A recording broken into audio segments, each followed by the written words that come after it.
This war is no longer contained, it's spreading. Iran strikes inside Saudi Arabia. The Houthis are now entering the war, and Europe is preparing naval escorts. This is not normal.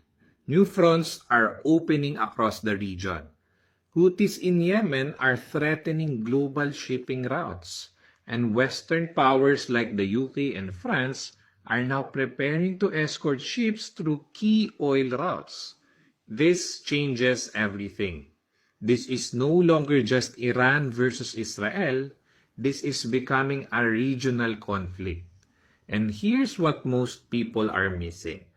When war spreads, it doesn't just hit borders, it hits oil, it hits supply chains, it hits global markets. If more countries get pulled in, you don't just get conflict, you get disruption across the entire global economy. Watch the pattern.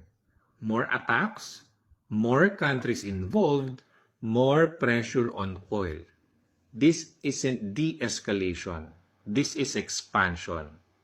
Wisdom leads, action follows.